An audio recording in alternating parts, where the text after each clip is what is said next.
이 만평이 하는 얘기는 크게 두 가지입니다. 용이라고 할 수 있는 중국 정부가 기구를 부양시키기 위해서 거센 연기를 내뿜고 있다고 보시면 될 것 같습니다. 여기서 기구는 이코노미라고 써있듯이 경제를 부양한다는 이야기라고 할 수 있을 것 같고요. 결국 최근에 내놓은 정책들을 보면은 일주일물 영래포 금리를 인하한다든지 은행의 지급준비율 같은 것들을 인하함으로써 어떻게 보면 은행이 시용 공급을 한다든지 가계 대출금리 같은 것들을 인하함으로써 주택담보대출금리를 인하함으로써 주택 수요를 불러일으키려는 노력들이 있다라고 보시면 될 수 있을 것 같습니다.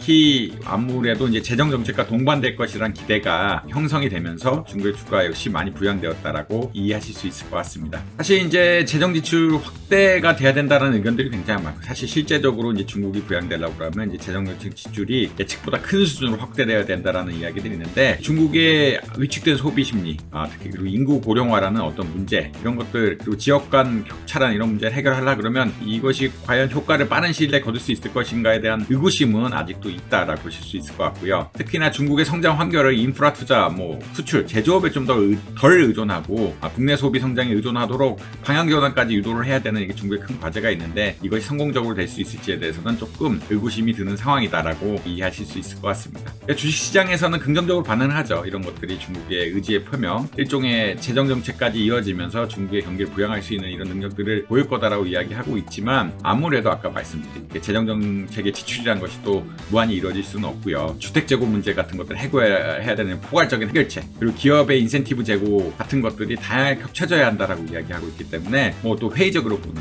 어떤 사람들도 많이 있다라고 아마 이해하실 수 있을 것 같습니다. 게임 체인저가 될 수 있으냐, 이걸 해서 중국이 올해 5% 성장을 달성할 것이냐, 그건 쉽지 않을 것 같다라는 것은 좀 이야기하고 있지만, 하방 위험들은 좀 해결되었다. 그럼에도 불구하고 중국이 지속적인 성장에 나오기 위해서는 시장 경제의 전환, 좀 인센티브 제도의 강화, 주택 문제 해결, 이러한 것들 통화라는 종합적인 재정 정책 같은 것들이 포괄적으로 나와야 된다라고 아마 이해하시면 될 것 같습니다.